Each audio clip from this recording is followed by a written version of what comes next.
আখতারুজ্জামান ইলিয়াস বাংলাদেশের একজন সাহিত্যিক, কিন্তু সর্বোপরি তিনি বাংলা সাহিত্যের একজন প্রধান পথিক।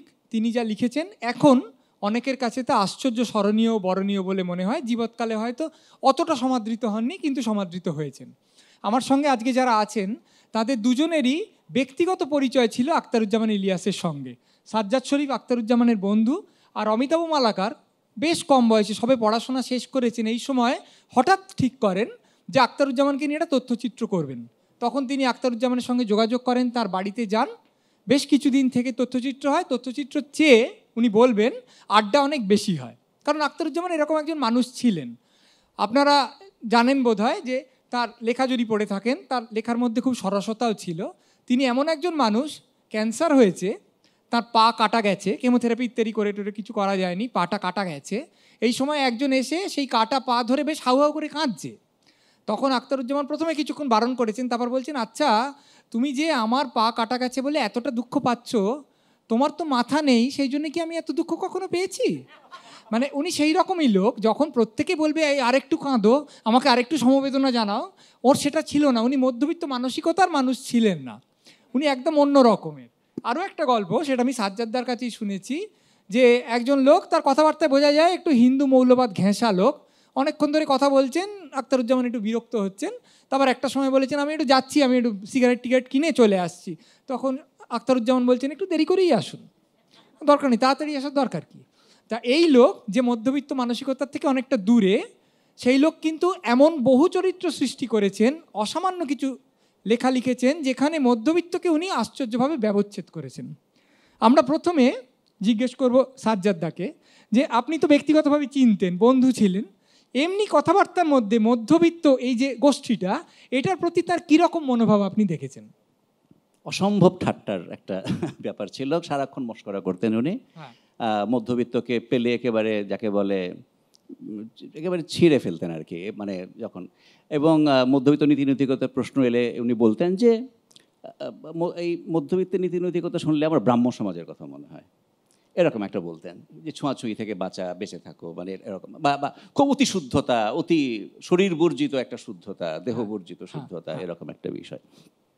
তো এমনিতে ইলিয়াস ভাই তো আপনার যখন নাকি আপনারা দেখবেন 60-এর দশকে যিনি লেখা যখন শুরু করেছেন, তিনি খুবই অন্তর্জগতের কথা লিখতেন গল্পের মধ্যে।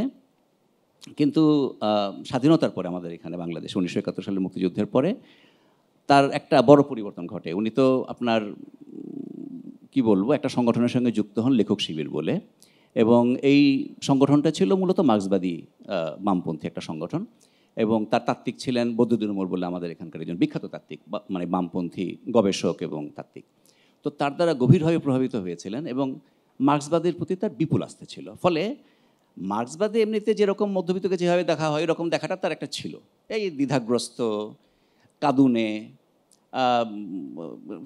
মুখে বলছে একটা, মনে চিন্তা করছে আরেকটা, এবং সে বিপ্লব করতে গেলেও বিপ্লব শেষ পর্যন্ত করে উঠতে পারে না, তার পিছুটান তাকে বেঁধে রাখে, এরকম ভাবতেন সবসময়। এবং তার নীতিতে একটা নীতি কথা বলে, কিন্তু জীবনযাপন আর একরকম করে, এবং এটাকে তিনি ঘোরতরভাবে নানা রকমের গল্পগুজবের মধ্যে এগুলোকে তিনি খুবই রসিকতা করতেন এবং খুবই ঠাট্টা করতেন মধ্যবিত্তকে নিয়ে।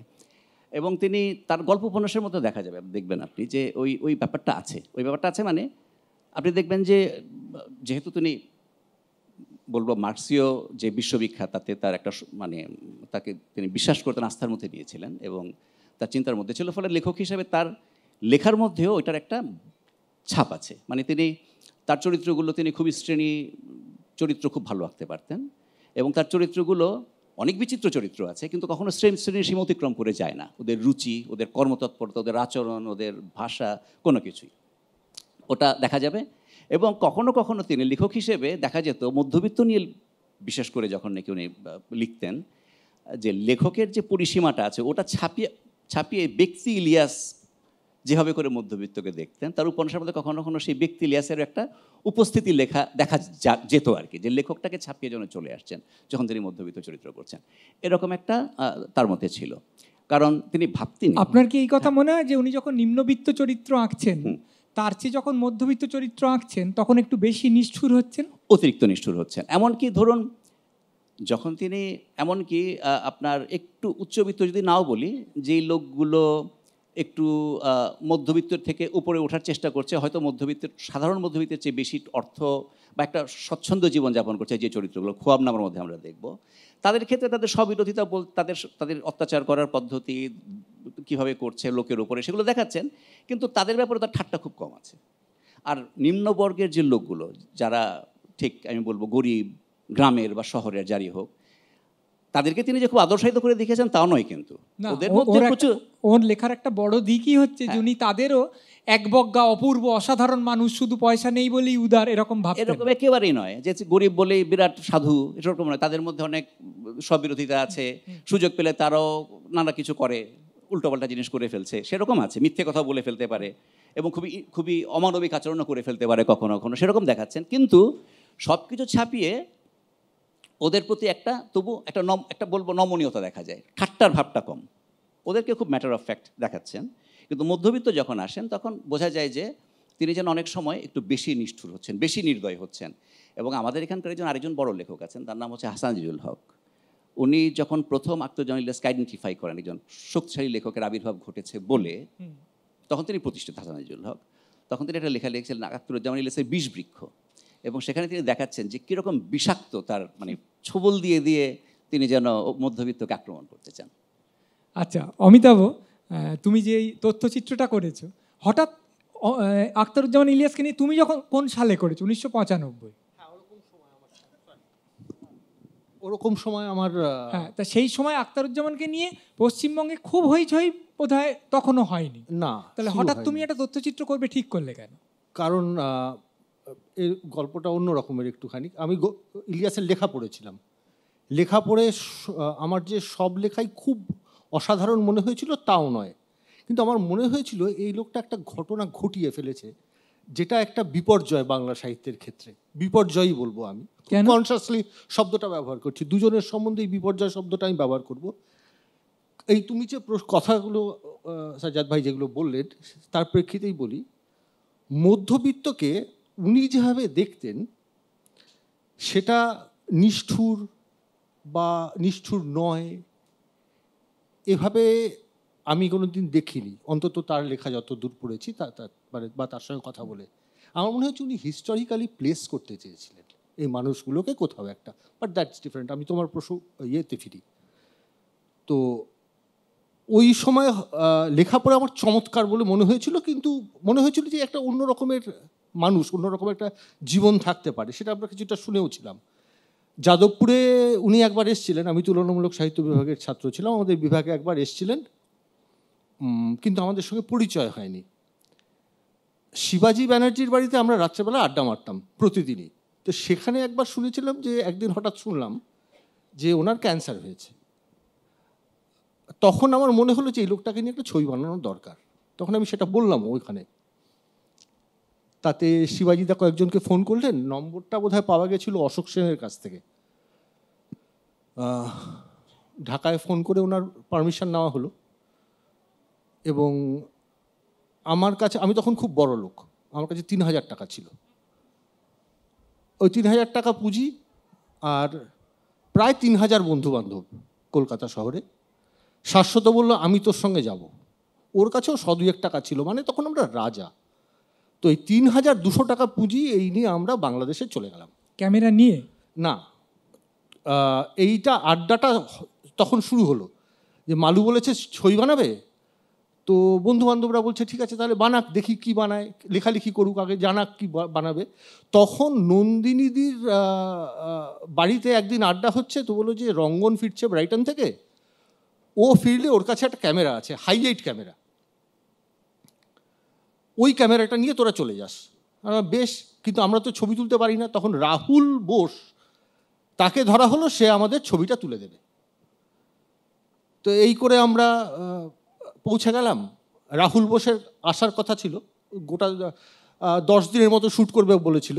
তো তখন সে এক মেম সাহেবের আবার প্রেমে পড়েছে, অতএব 10 দিন কমে 2.5 দিন হয়ে গেল। তো সে এসে 2.5 দিন শ্যুট করলো, করার পর কলকাতায় ফিরে এলাম, পোস্ট প্রোডাকশনের টাকা নেই। একদিন যাদবপুরের লবিতে বসে আছি, তো সমীরণ গুহ মজুমদার, সমীরণ গুহ মজুমদার হচ্ছেন যিনি তৈয়ব সালি অনুবাদ করেছেন। উনি যাচ্ছিলেন রাস্তা দিয়ে, বললো কিরে মুখ শুকনো করে বসে আছিস? আমি বললাম এই যে শুটিং হয়ে গেছে কিন্তু পোস্ট প্রোডাকশনের তো টাকা নেই। বললো তুই আসিস আমার বাড়িতে, কালকে সকালে 20,000 টাকা দেবো তোকে। তো সেইটা নিয়ে কাজ করলাম। পিঙ্কু আর সুপ্রতীক বললো আমরা এডিট করে দেবো। এইভাবে বন্ধু বান্ধব মিলে কাজটা হলো। এবার তুমি বলো যে আখতারুজ্জামানের কাছে যে গেলে, ওখানে গিয়ে কিরম প্রথম দিন থেকে শুটিং হতো, নাকি আগে গল্প হতো, না কিভাবে জিনিসটা হতো? প্রথম দিন গিয়ে যাওয়া মাত্র আড্ডা শুরু হলো। আমরা যখন গিয়ে পৌঁছেছি ভোরবেলায়, গিয়ে প্রথমে খেতে বসলাম এবং একটা সময় আবিষ্কার করলাম যে আমরা শুধু খাচ্ছি। মানে সকালে জলখাবারটা খাওয়া হচ্ছে, খেতে খেতে খেতে খেতে দুপুরের সময় হয়ে গেছে, দুপুরের খাওয়া শুরু হয়ে গেল। দুপুরের খাবার খেতে খেতে বিকেলের নাস্তা, তারপরে রাতের খাবার। কোনো দিনই একটা পদ, কোনো দিনই আজকের পদটা আগামীকাল রিপিটেড হতো না। 4-5 রকমের মাছ মাংস, সেই এলাকি ব্যাপার। বাড়িতে যে একজন ক্যান্সারের রুগী আছে এবং তার যে একটা পা কাটা গেছে, এটা বুঝবার জন্য মাঝে মাঝে ইলিয়াসের যে কাশি হতো, যে কাশতেন, সেটা থেকে আমরা বুঝতাম একটা লোক আসলে অসুস্থ। এবং ওই যে দুপুরবেলা ঘন্টা দুয়েকের জন্য উনি রেস্ট নিতেন, সেটা আমাদের যত ফেরার দিন এগিয়ে এলো তত ওই দু ঘন্টাটা কমে 1 ঘন্টা 8 ঘন্টায় নেমে এলো। ওই পুরো সময়টা উনি আড্ডা মারতেন? পুরো সময়টা আড্ডা মারতেন। শুধু তোমাদের সঙ্গে নাকি আরো অনেক লোক? গোটা গোটা ঢাকা থেকে লোকজন আসতো, সকাল থেকে আড্ডা মারতো। তোমার তথ্যচিত্রটা দেখলে যে ইলিয়াসকে আমরা দেখতে পাই, সেখানে তো পা কাটা দেখা যায় না, মানে এরম গোছের একটা মিড শট মতো তুমি নিয়েছো। সেখানে আবার দেখা যায় হাতটাতেও একটা চোট আছে, কারণ প্লাস্টার বাঁধা মতো একটা পড়ে গিয়ে একটা হাতে চোট পেয়েছিল। তাহলে একটা লোকের ক্যান্সার, পা কাটা গেছে, হাতে চোট আছে, কাশলে রক্ত বেরোচ্ছে, আর সেই লোকটা সকাল থেকে রাত আড্ডা মেরে চলেছে। এবং আমাদেরকে প্রতি কথার 2টো কথা পরপর বলছে, আচ্ছা তোমরা আজকে কোন দিকে যাচ্ছ? বাংলা বাজারের দিকে যাচ্ছ? তাহলে মনে রেখো অমুক গলিতে ঢুকে তমুক রেস্টুরেন্ট থেকে কিন্তু খেতে হবে, এটা না খেলে কিন্তু ঢাকায় আসা। তোমার এটা একটু অবাক লাগেনি যে তুমি একজন কেউ নয়, তোমার কোনো নাম নেই, একজন সম্পূর্ণ অপরিচিত মানুষ, কোনো এরকম না যে এর আগে এটা করেছে, তাহলে সেই লোকটা তথ্যচিত্র করতে চাইলে তিনি যে রাজি হলেন, এটা তোমার অবাক লাগলো না? না, একেবারেই অবাক লাগেনি। কারণ আমরা যেটা বুঝতে পেরেছিলাম গোড়াতেই ওর বাড়িতে ঢুকে, যে এই লোকটার সঙ্গে না আমাদের বহুদিন আগে পরিচয় ঘটে গেছে, এবং আমার মতো লোক বা শাশ্বতর মতো লোকেদের সঙ্গে ওর আজীবন সখ্য। উনি অপরিচিত লোকের জন্য অপেক্ষা করে থাকতেন। পরিচিত লোককে উনি তো জানেনই আসবে, এই অপরিচিত লোকগুলোকে উনি খুঁজে বার করতেন। এই লোকটার মধ্যে এই অংশটা অপরিচিত, এই লোকটাকে আমি চিনি না। মানে কথার কথা বলছি, এখান থেকে রুবি হাসপাতাল অবধি হেঁটে গেলে যদি 10 জন লোকের সঙ্গে ওনার দেখা হতো, তাহলে 10 জন লোকের সঙ্গেই উনি 10 রকমভাবে আড্ডা মারতেন, কারুকে নিজের নাম না বলে বা অন্যের নাম জিজ্ঞেস না করে। মানে 10 জন অচেনা লোকের সঙ্গে, একদম অচেনা লোকের সঙ্গে 10টা বিষয় নিয়ে গল্প করতে পারতেন, এবং করতেনও, সেটাই করতেন। মানে সুরাইয়া ভাবি মাঝে মাঝেই বলতেন, এই আড্ডা মেরে জীবনটা শেষ করে দিল। সাজ্জাদদা, এই যে তথ্যচিত্রটা, এটা তো আপনিও দেখেছেন, সেখানে আখতারুজ্জামান ইলিয়াস একটা জায়গায় বলছেন যে ওকে ভূতের গল্প বলেছেন অনেকগুলো, যে ভিক্টোরিয়া পার্কে সিপাহী বিদ্রোহে সিপাহী ভূতরা ঘুরতো, কি মিরাটের একজন সিপাহীর ভূত ঘুরতো। এবার বলতে বলতে উনি একটা জায়গায় তথ্যচিত্রটায় বলছেন যে এগুলো কিন্তু মানে কুসংস্কার নয়, এগুলো বিশ্বাস নয়, এগুলো ওদের জীবনের অংশ। এবং তারপরে ওখানে দেখা যাচ্ছে সোফায় অনেকে বসে আছে, যারা ওরা তো ক্যামেরার পেছনে আছে, সোফায় অনেকে বসে টসে আছে, তাদের একজনকে দেখি আখতারুজ্জামান বলছেন যে ওই যে ও ভূত দেখেনি, কিন্তু একজনকে দেখেছে যে ওই মুহূর্তে ভূত দেখছিল, মানে ভূত দেখছে এই অবস্থায় তাকে নাকি সে দেখেছে। তাহলে এবারে এর মধ্যবর্তী যে কথাটা, অন্তর্লীন যে কথাটা, যে উনি, আমরা যেটাকে নিতান্ত কুসংস্কার বলে উড়িয়ে দিচ্ছি, তাকেও একটা যাপনের অংশ বলে ধরছেন, একটা মধ্যবিত্ত যাপনের অংশ বলে ধরছেন, এটা নিয়ে আপনি কি বলবেন? মানে আপনি যদি আমি অন্য গল্প, যেহেতু গল্পের আলোচনা হচ্ছে, যদি বলি, আপনার একটা গল্প আছে কিনা আপনি দেখবেন ইলিয়াসের, যেখানে একটা লোক বেরিয়ে গেছে পুরনো ঢাকার রাস্তার মধ্যে এবং ওকে চাঁদে পেয়েছে, ও আর কোনো রাস্তা চিনতে পারছে না, এবং এক গলি থেকে আরেক গলি, আপনাদের উত্তর কলকাতার মতো, পুরনো ঢাকার তো গলি এরকমই চিকন চিকন গলি, মোটা লোক ঢুকতে পারে না। তো ঘুরছে এবং তারপর কি হচ্ছে উনি মনে করতেন, এবং আপনি দেখবেন 2 উপন্যাসের মধ্যে একই জিনিস আছে, যে উনি তো এমনিতে ব্যক্তিগুলোকে শ্রেণী চরিত্রের মধ্যে আঁকলেও তাদেরকে যেই পটভূমির মধ্যে স্থাপন করতেন, যে ভূগোল এবং সময়ের মধ্যে, এটা খুব ইন্টারেস্টিং। আপনি দেখবেন যে যদিও চিলেকোঠার সাথে আগে লিখেছেন এবং সেখানে অল্প জায়গায় একটা ছোট জায়গায় দেখতে পাবেন, যখন 1969 সালের গণ আন্দোলন হচ্ছে বাংলাদেশে, ঢাকাতে পুরো দেশ অস্থির এবং রাস্তায় লোক বেরিয়ে পড়েছে সামরিক শাসনের বিরুদ্ধে পাকিস্তানে, সেই সময় তিনি দেখতে পাচ্ছেন যে ওই যে বিরাট জনস্রোত বেরিয়ে পড়েছে রাস্তায়, তার মধ্যে অনুশীলন এবং যুগান্তরের ওই সৈনিকরা আছে, তার মধ্যে ফকির মজনুসার ফকিররা আছে, সন্ন্যাসী বিদ্রোহের সন্ন্যাসীরা আছে, তেভাগ আন্দোলনে যারা মারা গেছে তারা আছে, মিরাটের সেই সিপাহীটা আছে যাকে নাকি সিপাহী বিদ্রোহের পরে গলায় ঝুলিয়ে ফাঁসি দেওয়া হয়েছিল। অসংখ্য মৃত আন্দোলনকারী ইতিহাসের বিভিন্ন স্তর থেকে। ফলে এই যে আপনার অশরীরী শরীরী ইতিহাসে মৃত এবং বিপ্লবী এবং এই সবগুলোকে তিনি মনে করতেন এরা সবাই মিলে একটা গল্পের জমি তৈরি করছে এবং এরা কোনো না কোনো জায়গায় মানুষের চিন্তার মধ্যে আছে, মানুষের জীবন্ত কল্পনার মধ্যে আছে। কেন বলছি? কারণ খোয়াবনামার মধ্যে আপনি দেখবেন যে এই জিনিসটা আরও বিস্তারিত হয়ে এসছে। সেই কারণে তিনি কিন্তু খুব পছন্দ করতেন ইতিহাসের বিভিন্ন পর্যায়ে একটা ক্রিস ক্রস করে দিতে। যেমন ধরুন খোয়াবনামার মধ্যে যেই পটভূমিটা, সেটা হচ্ছে ঠিক দেশভাগের আগে আগে পাকিস্তান যখন হবে, ভারত এবং পাকিস্তান ভাগ হবে, সেই সময়কার কনটেক্সটে হচ্ছে। এবং একই সময়ে তেভাগাও হচ্ছে উত্তরবঙ্গের দিকে, যেখানে তার তো গল্পের জমি দুই জায়গায়, পুরনো ঢাকার উত্তরবঙ্গ, যেখানে তার জন্ম হয়েছে এবং বড় হয়েছেন। কিন্তু এই গল্পের মধ্যে ছায়া ফেলে আছে 1757 সালে যখন নাকি ইংরেজ ভারতে এসে দখল করে ফেললো, দ্বৈত শাসন জারি হলো এবং ওয়ারেন হেস্টিংস তখন দায়িত্ব নিয়েছেন। সেই সময়টায় এই যে ফকির বিদ্রোহ এবং সন্ন্যাসী বিদ্রোহ হলো, ভবানী পাঠক এবং আপনার মজনুসার, এদের পুরো গল্পটা এরা বেঁচে আছেন। সাহেবদের গুলিতে, গোরা সাহেবদের গুলিতে যারা মারা গেছেন তারা ভূত হয়ে আবার জেগে উঠে সেই খোয়াবনামার যেই গল্পটা যেখানে হচ্ছে, সেখানে একটা বিলের মধ্যে তিনি একটা গাছের মধ্যে, পাকুর গাছের মধ্যে এসে হাজির হয়েছেন এবং ওই জনপদের সমস্ত লোকের মধ্যে তিনি জীবিত আছেন। তারা মনে করে যে ওই বিদ্রোহের সময়কার লোকটা বেঁচে আছে এবং তাদেরকে সে একটা দেখছে, অভিভাবকের মতো দেখছে পুরো অঞ্চলটাকে।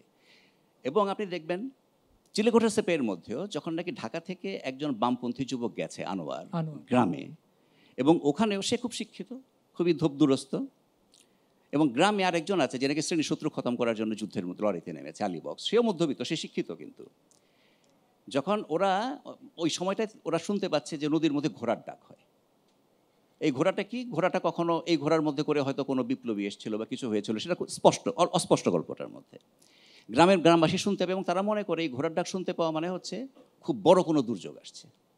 এবং আলী বক্স বামপন্থী আন্দোলন করে, শ্রেণী শত্রু খতম করতে চায়, এবং আনোয়ার, দুজন ও বামপন্থী, দুজন, একজন শহুরে একজন গ্রামে, দুজন মুখোমুখি হয়েছে। যখন আলী বক্স বলছে ঘোড়ার ডাক কিন্তু হচ্ছে, সাবধান থাকবেন, মানে নদী থেকে ঘোড়ার ডাক শোনা যাচ্ছে। তো আনোয়ার বলছে আপনি বিশ্বাস করেন এগুলো? আপনি একটা শিক্ষিত লোক, আপনি একটা করতে আসছেন। এবং এখানে হচ্ছে এই যে জনপদে বিশ্বাস, এবং সেখানে আলী বক্স সেটা বিশ্বাস করছেন, আর আনোয়ারও গেছে এবং সেটা বিশ্বাস করে না, কারণ তার কাছে মনে হচ্ছে পুরোটা কুসংস্কার। এর মধ্যে দিয়ে একজন যে জনপদের সঙ্গে গ্রথিত এবং জনপদের মধ্যে আছে, আর একজন যে তার থেকে বিচ্ছিন্ন, এবং মানে শহুরে মধ্যবিত্ত গ্রামীণ মধ্যবিত্তের মধ্যে একটা তফাৎ হয়ে যাচ্ছে। এইটা ফলে এই জনশ্রুতিগুলো উনি খুবই জীবন্ত মানে ইতিহাসের পাশাপাশি এগুলো ব্যবহার করতেন। এমনকি আমি জাস্ট একটু ফুটনোট আকারে বলি, উনি তৃতীয় যে উপন্যাসটা লিখতে চেয়েছিলেন, উনি আমাকে গল্পটা বলেছিলেন 71 সালে উনি লিখতে চেয়েছিলেন, এবং সেই গল্পের মধ্যে তিনি আনতে চেয়েছিলেন আরেকটা চরিত্র, যেটা হচ্ছে ওই পুণ্ড্রবর্ধনে যেখানে তিনি ছিলেন। আপনারা জানবেন হয়তো যে পুণ্ড্রীয় বাসুদেব বলে একটা চরিত্র আছে মহাভারতে, যিনি নিজেকে দাবি করেছিলেন কৃষ্ণের ডাবল হিসেবে, এবং কৃষ্ণের সমস্ত উল্টো কাজগুলো তিনি করেছেন। এবং তিনি মহাভারতে আছে, আমি খুঁজে দেখলাম যে দ্রৌপদীর যে আপনার কি বলে ওটাকে, যখন স্বয়ংবর সভা হচ্ছে, সেখানেও গিয়ে বলেছে আমি কৃষ্ণ, আমার মধ্যে দিয়ে কৃষ্ণ আবার নতুন করে হাজির হয়েছে, আমি নতুন কৃষ্ণ এখানকার। যাই হোক সেটা। এবং ইলিয়াস দেখেছেন যে ওই পুণ্ড্রবর্ধনের এই অঞ্চলটার মধ্যে কৃষ্ণের নামের সঙ্গে জড়িত বহু জায়গার নাম আছে। যেমন একটা জায়গার নাম কৃষ্ণনগর। আবার বাংলা অঞ্চলে তো ধরুন কৃষ্ণ এবং রাধাকৃষ্ণের কৃষ্ণ একাকার হয়ে গেছে। ফলে কোনো জায়গা আছে বৃন্দাবন পাড়া বলে একটা জায়গা। উনি আমাকে বলেছেন যে দেখো, আমি ভাবি যে এরকম যদি একটা রাজা থাকেন যিনি নিজেকে কৃষ্ণ ভাবতেন এবং তিনি গেছেন এবং ফিরে এসে নিজেকে কৃষ্ণ প্রতিপন্ন করার জন্য তিনি জায়গাগুলোর নাম দিয়েছেন, হয়তোবা, আমি জানি না। কিন্তু ওই গল্পটার মধ্যে 71-এর গল্প, কিন্তু তিনি মহাভারতের ওই গল্পটাকে খানিকটা কল্পনা বা বিস্তর কল্পনা মিশিয়ে তিনি আরেকটা জিনিস করতে চেয়েছেন। এটা খোয়াবনামার মধ্যেও আছে, এই যে লোককথা, আরবান লেজেন্ড, এবং এগুলো উনি ব্যবহার করতেন এবং উনি মনে করতেন যে এগুলো ইতিহাসের চেয়ে কোনো অংশে কম নয়, বরং হয়তো বেশি গুরুত্বপূর্ণ মানুষের জীবনে। এগুলো বেঁচে থাকে এবং মানুষকে বাঁচিয়ে রাখে। অমিতাভ, তুমি যেই গোড়াতেই বললে যে তুমি মনে করো যে চরিত্রগুলোকে উনি হিস্টোরিক্যালি পজিট করতে চাইতেন, এটা ঐতিহাসিক একটা প্রেক্ষিত দিতে চাইতেন, সেইটা নিয়ে একটু বলো। আর তার সঙ্গে এটাও বলো যে তুমিও কি মনে করো যে বাস্তব এবং কল্পনা দুটোই ওর কাছে সমান গুরুত্বপূর্ণ ছিল, যেটা সাজ্জাদদা বলছেন? আমি যেটা উনি বারবার বঙ্কিমে ফিরে যেতেন। তো আমি মানে এই ইতিহাস প্রসঙ্গে বলতে গেলে আমার যেটা মনে হয় সেটা হচ্ছে, আমাকে একটা ঘোড়ার পিঠে মানে চাপিয়ে এই রৌদ্রতপ্ত নিদাঘে ছুটিয়ে দেওয়া হলো। আমার কাজটা কি? সেই মুহূর্ত থেকে আমার ইতিহাসটাকে ওই ঘোড়সওয়ারের সঙ্গে জুড়ে দেওয়া। ওই চরিত্ররা যা বলবে, যা দেখবে, ওদের যদি দুঃখ হয় আমার দুঃখ হবে, ওদের প্রেম ভালোবাসা হলে আমার প্রেম ভালোবাসা হবে, ওদের চেষ্টা পেলে আমারও চেষ্টা পাবে। এখান থেকে যে শুরুটা হলো, আমি নিজেকে তৈরি করা শুরু করলাম, আমি নিজেকে দেখছি ওখানে, কিন্তু আমার নিজের কোনো বক্তব্য নেই। তারপরে হঠাৎ দেখলাম গোড়াতে এসে প্রশ্ন শুরু হলো, নিজেকে প্রশ্ন করা শুরু করলো, চরিত্ররা আমার হয়ে চরিত্র প্রশ্ন করছে। সেখান থেকে মানে আমি দ্রুত সারি ব্যাপারটাকে, দামিনী গুহায় ঢুকেছে, সেখানে একটা আর্তনাদ হলো। আমি জানি না ব্যাপারটা কি, কিন্তু আমার মনে হলো আমার যৌনতাকে বোধহয় প্রশ্ন করা হচ্ছে। আমি ছেড়ে গেলাম ব্যাপারটাকে। হঠাৎ তারপরে একটা ঘরে একটা ছেলেকে ঢুকিয়ে দেওয়া হলো, ঢুকিয়ে দিয়ে বাইরের সবাই বলল, ইভেন ও ন্যারেটার, ও হারানের নাচ জামাই। ওর আর কিছু বলার রইল না। ও যে হারানের নাচ জামাই, সেটা এই যে সময়ে সে রয়েছে, সমকালীন ইতিহাস এবং যে চরিত্রেরা, এবং হয়তো উপন্যাসিক নিজেও বা গল্পকার যাই হোক না কেন, সে ঠিক করে দেবে সে কে। আমি জানি না তারপরে আর কিছু। খোয়াবনামার একদম গোড়াটা যদি আমি দেখি, একদম প্রথম যে প্যারাগ্রাফ, সেখানে দেখবো আমি মাটিতে পা গেঁথে তারপরে সে দেখছে। এই মাটিতে পা গাঁথার কাজটা তখন শুরু হলো। দেখছি অবশ্য যা, তাতে তার মাথাটা মেঘে আছে বলেই মনে হচ্ছে। হ্যাঁ, কিন্তু তবু সে দেখছে। এবার সেই দেখাটা ইলিয়াস যেটা চাইছে সেটা হলো এই দেখাগুলোকে একটা নির্দিষ্ট রূপে তার একটা অভিমুখ তৈরি করতে। এটা খুব জরুরি। মানে ওই যে বলেছিলাম বিপর্যয়, সে বিপর্যয় একজন হচ্ছেন দেবেশ রায়। তিনি এক মহিলাকে মেরে রেপ করিয়ে নোম্যান্সল্যান্ডে ফেলে রাখলেন, আরেক চরিত্রকে তুলে দিলেন একটা গুড়িতে তিস্তার জলে, বললো ভেসে যা। আর বাঙালি, তুই বাইরে থেকে দেখ এই চরিত্রগুলোকে, দেখে ঠিক কর তো কে তুই, কে তুই, পাঠক তুই কে, কিভাবে দেখবি। আমার হাতে মানে পাঠক হিসেবে কি আছে, আমি কাকে দেখি উপন্যাসের ভেতরে? খিজিরকে দেখি। হাড্ডি খিজির কাকে দেখে? যখন মনে আছে একটা অটোয় করে যাচ্ছে, সে সময় ওর সওয়ারিরা মোলেস্টেড হলো এক মহিলা, তখন তারা যখন ওদের কাছে যখন পয়সা চাইছে, তখন তারা ওকে জিজ্ঞাসা করে, তুমি কি মানুষ? মানুষ সম্পর্কে, নাগরিক সম্পর্কে একটা ধারণা তৈরি হয়ে আছে, সেটা আনকোয়েশ্চেনড, সেটাকে কেউ প্রশ্ন করছে না। এই উপন্যাসের যে এই ঔপন্যাসিকরা মাঝে মাঝে কয়েকটা জায়গায় সেটাকে প্রশ্ন করছেন। এটা না মানে হয়তো পরবর্তীকালে শহীদুল জহিরের উপন্যাসে গেলে, আমি সে প্রসঙ্গটা বাদ রাখছি, বেড়ে যাবে। এগুলো না পাড় ভাঙা উপন্যাসের মতো। মানে একটা নদী এই উপন্যাসে ঢুকছে, পাড় ভেঙে অন্য উপন্যাসে ঢুকছে। চরিত্রটা শুধুমাত্র যে কেবল মানে খিজিরকে শুধুমাত্র একটা উপন্যাসই আমি দেখছি তা কিন্তু নয়। মানে খানিকটা, যে কারণে ইলিয়াসের কোনো চরিত্র আসলে সম্পূর্ণ নয়। মিলির হাতে স্টেন গান আছে, কিন্তু মিলির হাতে স্টেন গান দিয়ে মিলি আসলে কি করবে সেটা আমি সম্পূর্ণ পুরোপুরি জানি, দেখতে পাই না, বুঝতে পারি না কি করবে। হ্যাঁ, সম্পূর্ণ নয় কেন? সম্পূর্ণ নয় কারণ আমার, তুমি বলছো লেখক ইচ্ছাকৃতভাবে সেই চরিত্রগুলোকে সম্পূর্ণ করে গড়েননি, সম্পূর্ণ করে একেবারেই গড়তে চাননি। হ্যাঁ, কেন? এটা আমার মনে হয়েছে, কারণ কোথাও তার মনে হয়েছে যে এদের না দেখার, এদের মানে এদের সেলফ অ্যাসেসমেন্টে একটা কোথাও গন্ডগোল রয়ে গিয়েছে, খামতি রয়ে গিয়েছে, যেটা কিনা সম্পূর্ণ হতে পারে। ধরা যাক খিজির যখন শুয়ে পড়ে দেখে ভিক্টোরিয়া পার্কে ওখানে এই মৃতদেহগুলো ঝুলছে, এই দেখাটার মধ্যে দিয়ে তার মৃত্যু একটা অর্থ খুঁজে পায়। বাকি কেউ তারা পাগল হয়ে গেলেও মানে তমিজের বাপ এই যে দেখে, স্বপ্ন দেখতে পায়, তার স্বপ্ন দেখার কিন্তু কোনো অভিমুখ নেই, স্বপ্নের কিন্তু কোনো অভিমুখ নেই, তমিজের আছে। হ্যাঁ, এটা ইলিয়াস নিজে একটা সাক্ষাৎকারে বলেছেন যে স্বপ্ন না দেখেও থাকতে পারে না, সেই জন্য ও আসলে স্বপ্ন দেখে না, কারণ ওটাই তার রিয়ালিটি এক ধরনের। আমি সাজ্জাদ, আমি ও যে হাড্ডি খিজিরের কথাটা বললো সেইটা আমি একবার একটু পড়ে শোনাই, তারপর আপনি সেটা নিয়ে একটু কথা বলুন। সেটা উনি ওর তথ্যচিত্রে এই হাড্ডি খিজিরের এই ঘটনাটা ইলিয়াস নিজে বলেছেন, তবে সংক্ষেপে বলেছেন, খুব একটা বিস্তারিত বলেননি।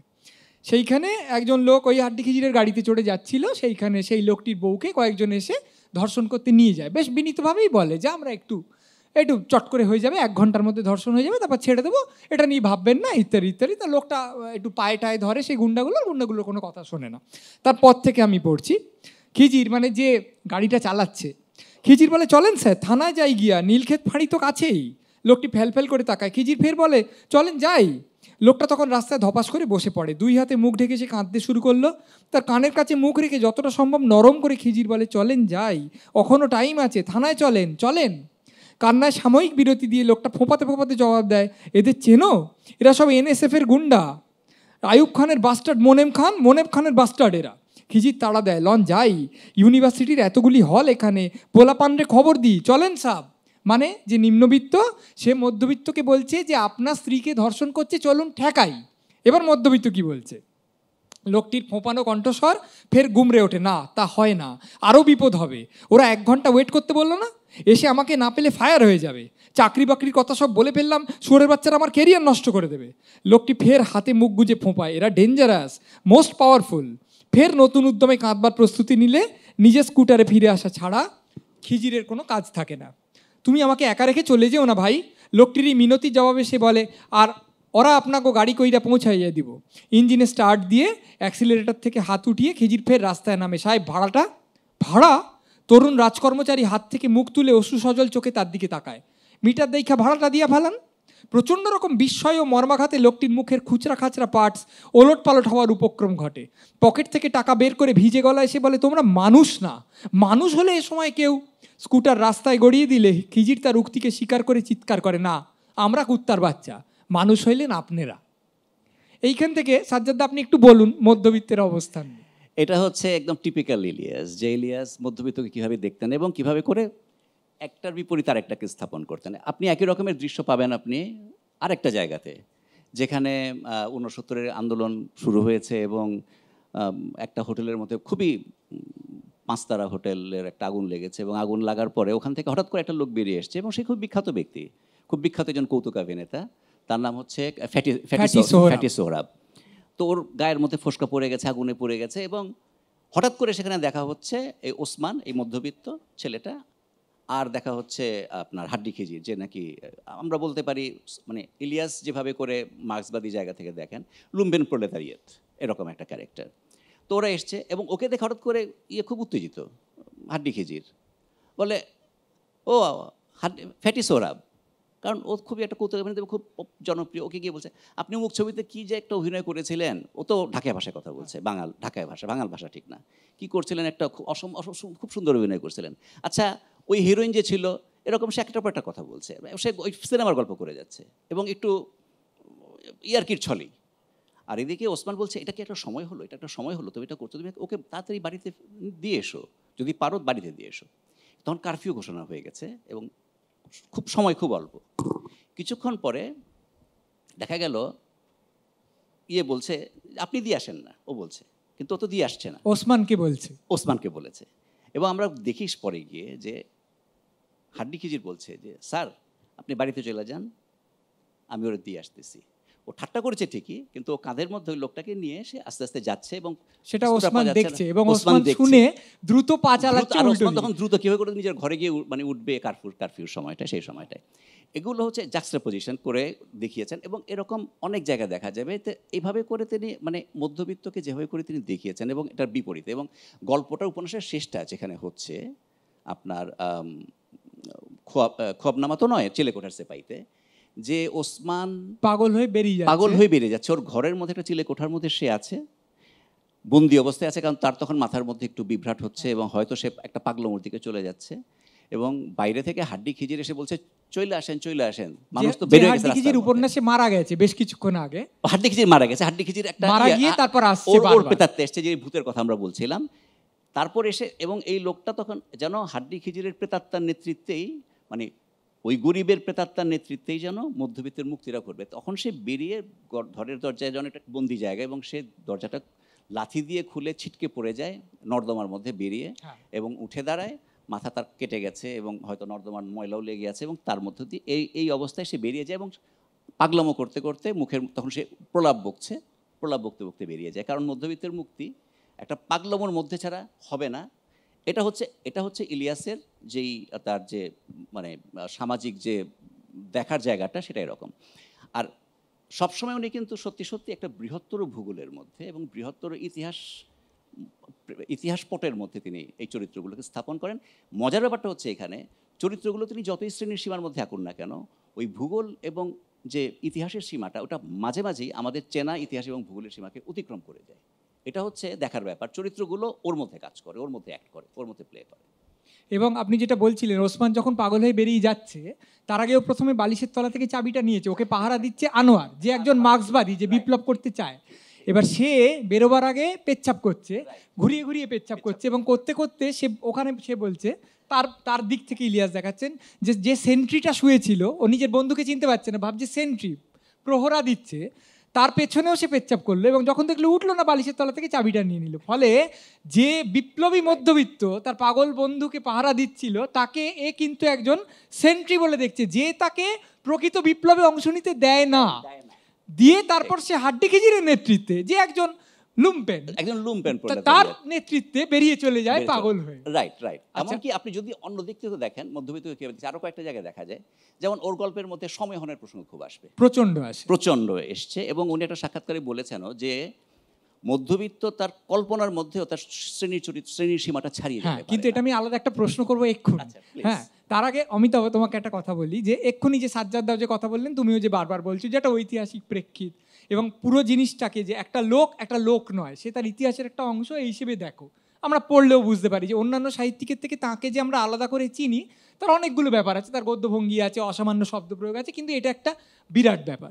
তুমি যে তোমার তথ্যচিত্রটায় ইলিয়াসের ইন্টারভিউ দেখাচ্ছ, তার আত্মীয়দের ইন্টারভিউ দেখাচ্ছ, তার সঙ্গে বারে বারে ঢাকার রাস্তা দেখাচ্ছ, যেখানে ঢাকার রাস্তার ভিখিরি দেখাচ্ছ, তার হয়তো কুষ্ঠ হয়েছে, তাকে দেখাচ্ছ, রিক্সাওয়ালা ম্রিয়মান হয়ে বসে আছে, বৃষ্টি হচ্ছে, তার রোজগার নিচে বসে আছে, এটা বারবার দেখাচ্ছ।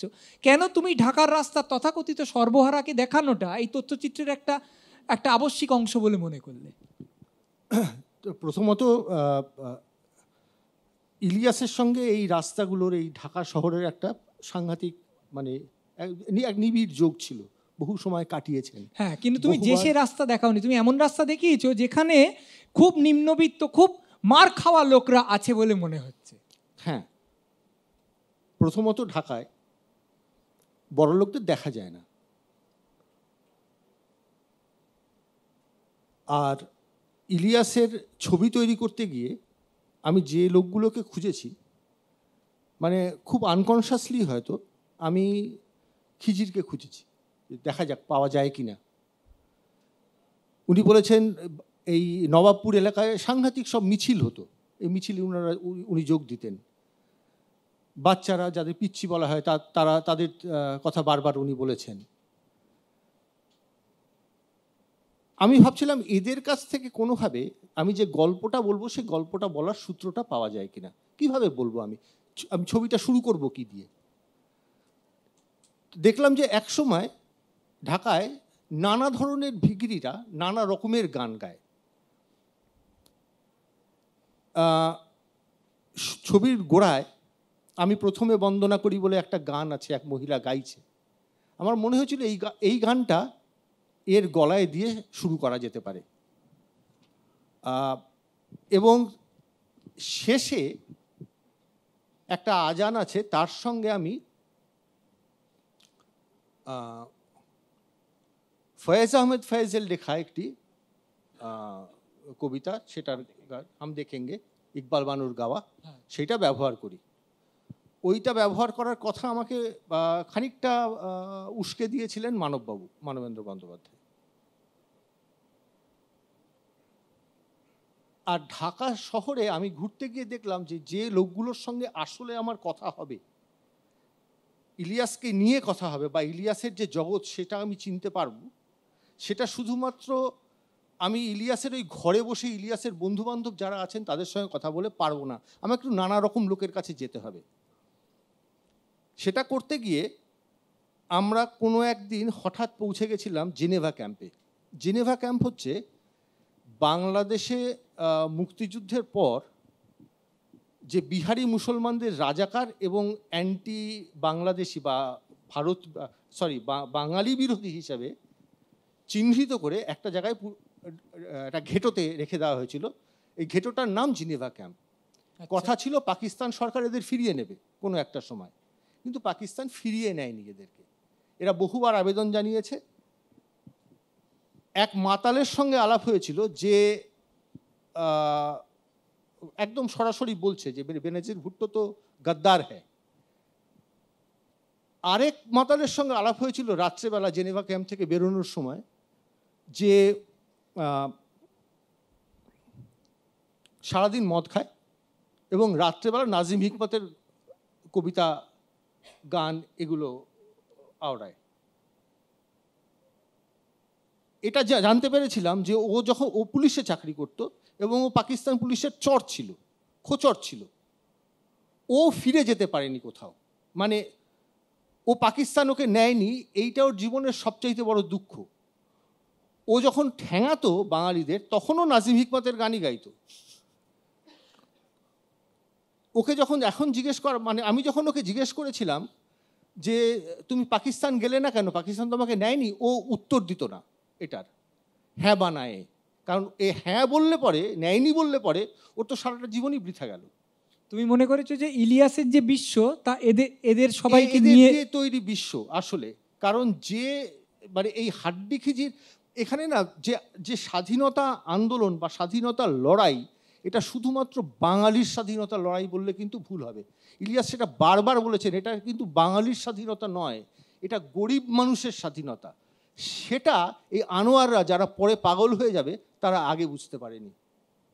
আনোয়ার নয়, ওসমান পাগল হয়ে গেল। আনোয়ার খুব মানে যাকে বলে, আনোয়ারের কথা আমরা আসবো, হ্যাঁ আনোয়ারের কথাতেই আসি। ওসমান পাগল হয়ে গেল, এরা আগে বুঝতে পারেনি। মানে তোমার তথ্যচিত্রটার যে স্টান্স আমার মনে হয়েছে সেটা হচ্ছে ইলিয়াসের রাজনীতিটা কি, এবং সেখানে তুমি এই মধ্যবিত্ততার ধার কাছেও যাওনি। তুমি বলতে চেয়েছো ইলিয়াস নিম্নবিত্তের একটা পতাকা উড়িয়েছেন এবং সেটা তুমি তোমার তথ্যচিত্রে বলবে।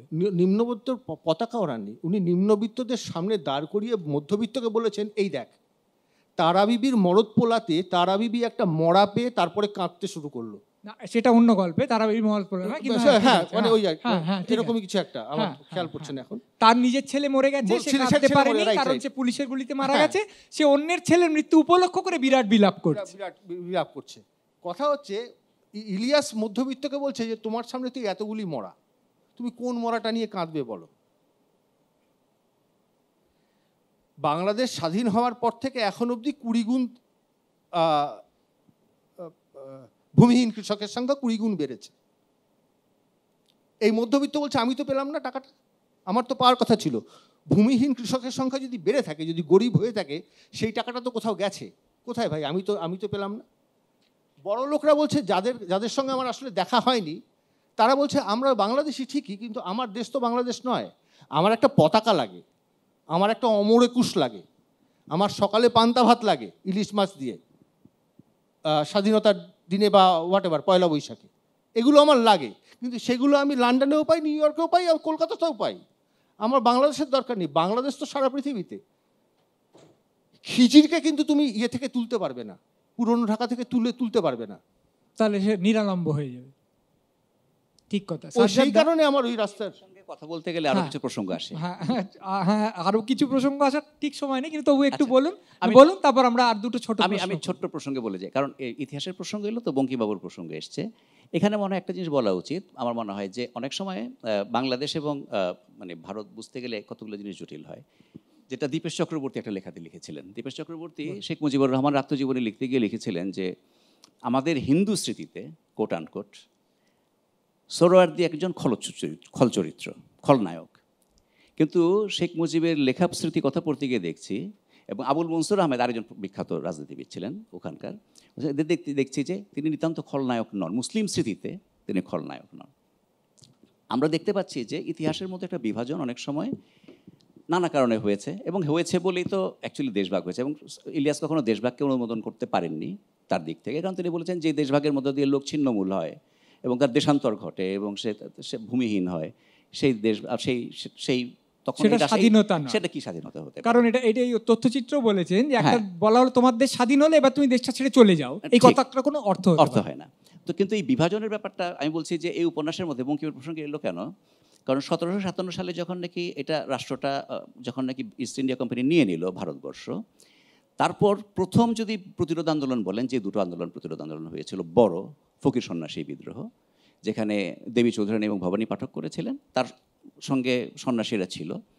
আর মজনু শাহ যখন ছিলেন, মজনু শাহ কিন্তু অ্যাকচুয়ালি লোকটা ছিলেন ইউপির, তিনি যান উত্তরবঙ্গে, সেখানে আন্দোলন করেন, 3টা জায়গায় করেন পরপর, ময়মনসিংহে করেন, রাজশাহীতে করেন, প্রথমে তো করেছিলেন বগুড়া রংপুর অঞ্চলে। এবং ঘটনাচক্রে ভবানী পাঠক এবং মজনু শাহ একই সময় আন্দোলন করেন, এবং তার সঙ্গে গিরি সম্প্রদায়ের এই মজনু শাহের সঙ্গে সন্ন্যাসীরা গিয়ে যুক্ত হয়েছিল, ঠিক আছে। এবং পরে গুরি খান, এবং দুজনে একই সঙ্গে মারা যান 1787 সাল বা এরকম সময় মারা যান, ভবানী পাঠক এবং ইসে। বঙ্কিম যখন নাকি দেবী চৌধুরানী আনন্দমঠ লিখলেন, তখন তিনি সন্ন্যাসীদের বিদ্রোহটাকে নিয়ে এলেন, কিন্তু ফকিরের বিদ্রোহটা তিনি আনেননি। কিন্তু আমরা যখন দেখতে পাচ্ছি এই ইলিয়াস যখন নাকি, এমনকি চিলেকোঠার সেপের মধ্যেও আছে, তিনি যখন নাকি দেখছেন একটা কালেকটিভ ইসের মধ্যে, সেখানে খবরনামাতে তো বটেই, সেখানে ওই যে শ্লোকগুলো বলা হচ্ছে, কতগুলো লোক যারা পুরনো ছড়া মানে কবিতা পড়ে, যেগুলো নাকি প্রাচীনকালে কখনো লেখা হয়ে থাকবে বলে তিনি হাজির করেন পত্রিকা ইসের মধ্যে, তার উপন্যাসটার মধ্যে। সেখানে আমরা দেখতে পাচ্ছি মজনু শাহ এবং ভবানী পাঠকের যে মিথ বা ইতিহাস, একটা মিথিফাইড হয়েছে, পুরাণীকরণ ঘটেছে, এবং তারা মিলেমিশে একাকার হয়ে গেছে। এবং আমরা দেখতে পাই ওখানে এই খোয়াবনামার মধ্যে যে অভিজাত হিন্দু এবং অভিজাত মুসলমান, ওদের মধ্যে কোনো বিরোধ নেই, ওদের মধ্যে সম্পর্কটা খুব ভালো। কিন্তু অভিজাত মুসলমানের সঙ্গে অনভিজাত মুসলমান এবং অভিজাত হিন্দুদের সঙ্গে অনভিজাত হিন্দুদের একটা ফারাক রয়ে গেছে। এবং এটা ফলে তারা এবং যখন নাকি এই আপনার এই প্রলেতারিয়াত অংশ, এটা গ্রামীণ হোক বা শহুরে হোক, এদের মধ্যে কিন্তু হিন্দু মুসলমান ভেদটা কম। কারণ আমরা দেখতে পাচ্ছি একটা চরিত্র তিনি বৈকুণ্ঠগিরি বলে একটা চরিত্র করেছেন, ওই গিরি সম্প্রদায়ের সন্ন্যাসীরা যুক্ত হয়েছিলেন, তাদের একজন উত্তরাধিকার রেখেছেন, এবং তাদের সঙ্গে কিন্তু সম্পর্কটা খুব ভালো। এবং তারাই একটা ইউনিফায়েড, একটা সমন্বিত কল্পরাজ্যের মধ্যে বাস করে, যেখানে ইতিহাস মিথ, যেখানে হিন্দু মুসলমান একাকার হয়ে গেছে, কিন্তু বাস্তবের মধ্যে সেটা নেই। ওই অধরাটাকেই যেন ইলিয়াস ধরতে চান, এই ইতিহাসের বাইরে ওটাকে অ্যাড্রেস করতে চান, যেটা হয়তো একরকমের ওই মানে আমাদের যে ফারাকটা ঘটেছে ইতিহাসের মধ্যে, চিন্তার মধ্যে, সম্প্রদায়ের মধ্যে, ওইটাকে তিনি এখানে পুনরুদ্ধার করতে চান এই গরিব মানুষের লোককল্পনার মধ্যে দিয়ে। আমরা সেখান থেকে একটা মধ্যবিত্ত জায়গায় আসি, যেখানে আপনি যেটা বলছিলেন যে ইলিয়াসকে যেরকম হয় বাঙালিরা বলে আপনার লেখা এত সমেহন আসে কেন, কারণ সত্যি তো যৌনতা বলে তো কিছু আসলে হয় না। তো সেইখানে ইলিয়াস বলেছেন, কম করেই বলেছেন, কিন্তু উনি যেটা বলতে চাইছেন যে একজন ছেলে সে একটা সমেহন করছে, যেটা সাজ্জাদদা বলছিলেন, সে একটা মেয়েকে ভেবে সমেহন করার চেষ্টা করছে, যে খুব বড়লোক মেয়ে, রূপসী মেয়ে, কিন্তু মুশকিল হচ্ছে সে ওই ফ্যান্টাসির মধ্যেও মেয়েটার চেহারাটা পুরো মনে করতে পারছে না। অর্থাৎ মেয়েটা তার এতটা নাগালের বাইরে যে সে বিছনায় শুয়ে মাস্টারবেট করবে, সেখানেও সে মেয়েটাকে যেন ধরতে পারছে না। আমি একটা জায়গায় পড়ছি, এটা অনেকটা জায়গা, আমি একটু দ্রুত পড়ার চেষ্টা করি। মেয়েটার মুখ কি তাড়াতাড়ি ঝাপসা হয়ে আসে, ওকে আমি কিছুতেই এই ঘর থেকে হারিয়ে যেতে দেবো না, ওকে হারালে চলবে না। প্রবল বাসনাকে বাম হাতে আঁকড়ে নিয়ে হাসানো শিষ্ণ শিষ্যে সেই হাত চেপে ধরলো পরম আদরের সঙ্গে। আচ্ছা, এমন তো হতে পারে ওই স্টপেজেই আমিও নেমে পড়লাম, মানে বাসে মেয়েটিকে সে আজকে দেখেছে, এইবার তার একটা চিলে কোঠায় বসে সে এখন শুরু করছে তার সমেহন। এবার সেখানে কে কিচ্ছু জানে না, মেয়েটার সম্পর্কে কিচ্ছু জানে না, সোফিয়া লোরেনের মতো দেখতে বলে মেয়েটার নাম সে মনে মনে দিয়ে দিয়েছে সোফিয়া। এইবার তাকে সে আনতে চেষ্টা করছে, তার মনোজগতে আনতে চেষ্টা করছে, কিন্তু কোনোভাবে পেরে উঠছে না। এইবারে শাড়ির রং মনে নেই, শাড়িতে বোধহয় অনেকগুলো ফুল আঁকা ছিল, আমি এটা বাদ দিয়ে পড়ি। আমরা যাচ্ছি, হঠাৎ ভীষণ বৃষ্টি আরম্ভ হলো, কোথায় যাই, যে বাড়িটার বারান্দায় গিয়ে দাঁড়ালাম, মেয়েটা ঠিক সেই বাড়িতেই ঢুকলো, এটা ওদেরই বাড়ি। কিন্তু কী করে তা হয়, খালি বাজে উপন্যাস ও সিনেমা এরকম পাওয়া যায়, পৃথিবী জুড়ে কি উপন্যাস ঘটে চলেছে, চলুক না। মানে মধ্যবিত্ত নিজেকে সংশোধন করতে করতে চলেছে যে এটা বোধহয় একটু পাতি হয়ে যাচ্ছে, কিন্তু আমার হোক হোক, মানে কিছু তো করার নেই, আমাকে একটা যৌনতা উপভোগ করতে হবে। এবার ও শাড়ি যাচ্ছে তো এরকম ভিজে গেছে, সেই বহু ফুলে প্রিন্ট করা শাড়ি ভিজে যাওয়ায় সমস্ত দেহটা একটা মস্ত ফুলের তোড়া হয়ে ফুটে উঠেছে, সব সব শব্দ হয় শাড়ির, বাইরে বৃষ্টি পড়ে, ঠিক বইতে যেমন হয়, ঘরে লোকজন কেউ নেই, মেয়েটা আমাকে নিবিড় করে জড়িয়ে ধরে। ভালো, ফ্যান্টাসিটা চমৎকার। এইবারে হাসানের তীক্ষ্ণ রক্তে উজান স্রোত কলকল করে ওঠে, ওর হাত আরও দৃঢ় আরও গতিশীল হয়, কিন্তু এই সময় ক্ষীণ একটা প্রেম বোধ ওকে বড্ড বিরক্ত করতে লাগলো। যদিও খুব ক্ষীণ, খুব ঝাপসা, সমস্ত ব্যাপারটাকে একটা মহিমা দেবার জন্যে ওর মধ্যবিত্ত কাঙালপনা হ্যাংলামো শুরু করলো। মানে এটা কি, একটা ছেলে মেয়ে দুজন দুজনকে চেনে না, জন্য তো হচ্ছে ফ্যান্টাসি, সময়ানের ফ্যান্টাসি, সেটা তো হচ্ছে না তখন। সুতরাং সেই মেয়ে শুকনো জামা কাপড় পরে একটা বেতের চেয়ারে বসে থাকে। বইতে যেমন পাওয়া যায়, সোফিয়া লোরেনের ভেজা চুল ছড়িয়ে পড়েছে চেয়ারের পেছনে, ঝমঝম বৃষ্টি পড়ে বাইরে, বিকেলবেলায় রাত্রির অন্ধকার ঘনায়, হাসান খুব গভীর স্বরে ডাকে সোফিয়া। মানে ঠিক একটা যে যে পাতি ন্যাতে প্রেম আমরা খুব ভালোবাসি। কণ্ঠস্বর কার মতো হবে, কার মতো? আমার নাম কে বললো তোমাকে? হাসান বলল, আমার হৃদয়। এই পর্যন্ত এসে হাসান বড্ড কৌতুক বোধ করে, এসব জিনিস আমার জন্যে নয়। তবু সোফিয়াকে বলতে ইচ্ছে করে, আমি জানো সারাদিন আমার যেন কাটতে চায় না, তোমার সঙ্গে কখন দেখা হবে, কখন দেখা হবে। এখানে নিজেকে প্রায় গেঁয়ো মনে হলো, ফিল্মি ধরনের ফাজিল গেঁয়ো। প্রেমের সিনটা তাড়াতাড়ি শেষ করে দেওয়া দরকার। তাই সোফিয়ার পিঠে হাত রেখে ওকে সামনে টেনে আনে। আস্তে আস্তে জামার ভেতরে হাত দিয়েছে, কিন্তু একটু নরম না, তবু হাত রেখেছে। এমন সময় খুব কঠিন কণ্ঠে কে যেন খেঁকিয়ে ওঠে, সুফিয়া। মানে একজন মধ্যবিত্ত সে তার ফ্যান্টাসিটিকে অবধি যাপন করতে পারে না, সারাক্ষণ যেন তার মধ্যে আরেকটা লোক দাঁড়িয়ে আছে যে তাকে এটা নয় ওটা, ওটা নয় এটা, এটা নিয়ে সাজ্জাদ একটু বল। মানে মধ্যবিত্তের এই যে দ্বন্দ্ব, যে নিজেকেও সে ভালো করে সহ্য করে উঠতে পারে। মানে মানে মানে এটাই, এটা ইলিয়াসের বললাম না, ওই যে ওই সুফিয়া নামটা আবার এখানে কিন্তু খুব সিগনিফিক্যান্ট, কারণ সুফিয়া নামটা সাধারণত গরিব ধরনের, বাংলাদেশে গরিব ধরনের মেয়েদের নাম হয় এবং গ্রামের নাম হয়, এবং তারা সাধারণত বাড়িতে কাজ করতে আসে। ফলে ওই সোফিয়া লোরেন যে সুফিয়া হয়ে গেল এবং তার মা যে সুফিয়া বলে ডাকলো এবং ওকে যে ফ্যান্টাসি থেকে ছিঁড়ে বের করে আনলো, এটা হচ্ছে প্রকৃত ইলিয়াস আর কি। ইলিয়াসে হয়ে করে দেখেছেন মধ্যবিত্তকে। মানে মধ্যবিত্ত কখনোই, মজার ব্যাপারটা হচ্ছে এখানে যে আমরা যখন নাকি আপনার ইসের মধ্যেও দেখি, আপনার কি বলে, ওর উপন্যাসগুলোর মধ্যে এই মধ্যবিত্তগুলো হাজির, যারা কল্পনার মধ্যে, আমরা দেখি যে কল্পনার মধ্যেও আমরা দেখবো, এখানে খোয়াবনামার মধ্যে আছে যে বড় মেয়ের বাড়ির মেয়ে বিয়ে করতে চায়, কিন্তু সেখানে গিয়ে তাদের কীভাবে করে ছোট হতে হচ্ছে, কি করতে হচ্ছে। মানে মধ্যবিত্তকে তিনি কোনো একটা স্পেস দিতে রাজি নন যে কল্পনার মধ্যেও সে, ও একটা তাত্ত্বিক কথা বলে নাও ভালো। উনি একবার আমাকে কথায় কথায় বলেছিলেন এবং উনি খুব বিশ্বাস করেন যে মধ্যবিত্তটা অ্যাকচুয়ালি একেবারে ক্লাসিক্যাল মার্কসিস্ট অর্থে, যে মধ্যবিত্ত বলতে যেটা বোঝায়, যে মার্কসিজমে তো বড়লোক বলে কিছু, উচ্চবিত্ত বলে কিছু নেই, বুর্জুয়া বলে একটা ব্যাপার আছে, একটা সোশ্যাল ফরমেশনের মধ্যে বুর্জুয়া হয়, এবং তিনি মনে করেন যে বুর্জুয়া লিজুর হিসেবে মধ্যবিত্তের জন্ম হয়, পেটি বুর্জুয়া বলে, এবং এটা বিশ্বাস করতেন তিনি। এবং তিনি মনে করতেন যে অ্যাকচুয়ালি ওরা মনে করে বটে যে তারা ওই উচ্চবিত্তের ওই বুর্জুয়ার অংশ, কিন্তু মূলত এদের মধ্যে বিভাজন করতে থাকে, কেউ 1-2% লোক হয়তো বড় লোক হয়ে যায়, আর বাকিরা সবাই থিতিয়ে পড়ে যায় নিচের দিকে। ফলে এই মধ্যবিত্তের জন্য তার কোনো করুণা নেই, কোনো মায়া নেই, কোনো মহব্বত নেই। যার জন্য উৎসব ছোট গল্পে উনি দেখাচ্ছেন যে একটা বড় লোকদের পার্টিতে মধ্যবিত্ত গেছে, সেখানকার যতজন পেরেছে মেয়ের ছবি ভালো করে নিয়ে এসছে, যে বউয়ের সঙ্গে যখন যৌনতা করবে ওই মেয়েগুলোকে ভেবে যৌনতা করবে। ভালো কথা, কিন্তু কিছুতেই পারছে না, সব ছিঁড়ে যাচ্ছে, কোনোভাবে হচ্ছে না। এবং তারপর শেষকালে বারান্দায় গিয়ে তাকে বাজারের লোকরা উল্লাস করছে, যত ভালগার জঘন্য অশ্লীল লোক, একটা কুকুরি সঙ্গম করছে, তাই দেখে তার যৌন উত্থান হয়। তবে সেই ক্ষেত্রে মালু তুমি যে বলেছিলে যে না অতটা রূঢ় বা নিষ্ঠুর বলে তুমি মনে করো না, মধ্যবিত্তের প্রতি তিনি যে নিষ্ঠুরতা করেছেন তা সাংঘাতিক। এইবার আনোয়ারের প্রসঙ্গে একটু আসি, যদিও সংক্ষেপে বলতে হবে। আমি তো মনে করি মানে চিলেকোটা সেবাইতে আনোয়ার একটা অসম্ভব গুরুত্বপূর্ণ চরিত্র। সে মার্ক্সবাদী, সে হ্যান ত্যান, সে গ্রামে যাচ্ছে, বিপ্লব সংগঠিত করছে, শুধু তার ঝামেলার জন্যে একজন শ্রেণীশত্রু খতম হচ্ছে না।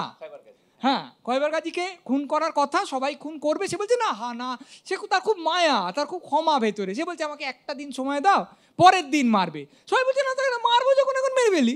তখন সে বলছে না না না না, তা হয় না, একটু সময় দাও।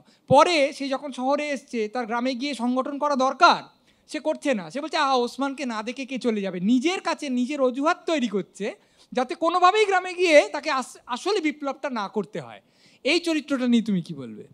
এই যে আত্মতঞ্চক চরিত্র, যে নিজেকে মনে করছে মার্কসিস্ট বিপ্লবী, কিন্তু আসলে বিপ্লবের দিন পিছিয়ে দেওয়াই তার মূল কাজ।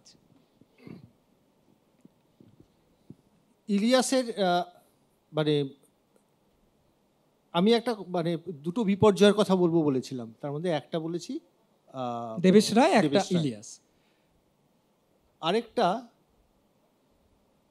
সতীনাথ ভাদুড়ির, যে লোকটি গান্ধী বাবাকে দেখছে, সে এই কোনোভাবেই কোনো রকম কোনো বিপ্লব, কোনো জাতীয়তাবাদ কোথাও নেই, কোথাও তার কোনো জায়গা নেই, কিন্তু সেই প্যাঁচে পড়ে গেছে, তাকে কোনোভাবে এখান থেকে বেরোতে হবে। ইলিয়াস কিন্তু মধ্যবিত্তকে বলছে, তুমি দেখো ভাই, তোমার সামনে না এই লোকগুলোকে আমি রেখেছি, এই লোকগুলো তোমার সামনে আছে, তুমি বেরোবার চেষ্টা করো। নিষ্ঠুর মানে কোনো পথ না থাকাটা, সে মানে অর্থে আমি ইলিয়াস মনে করছেন যে এই লোকগুলোর কাছে আশা বেরোবার একটা রাস্তা আছে। আছে, মানে আশা মধ্যবিত্ততার, তথাকথিত মধ্যবিত্ততা পেরিয়ে যেতে পারবে। সে পারবে, কারণ তার জন্য একটা অন্য রকমের বাস্তব অবস্থা, সেটা সে খুঁজে দিচ্ছে, খুঁজবার কথা বলছে। দেখো, ও তো দেখতে পাচ্ছে ওখানে মাটিতে শুয়ে দেখতে পেল সিপাহী বিদ্রোহের সিপাহীদের লটকানো আছে, ও দেখতে পাচ্ছে এই নানা ধরনের বিপ্লব থেকে বহু যুগ ধরে লোকগুলো আসছে, এই লোকগুলোকে যে সে দেখছে, চিনছে কিন্তু অন্য লোকে, চিনছে কিন্তু মধ্যবিত্তের স্মৃতিতে আছে এই লোকগুলো। ওই বঙ্কিম থেকে যে শুরু হয়েছিল, কোনো একটা সময় এসে সে চিনতে শুরু করেছে।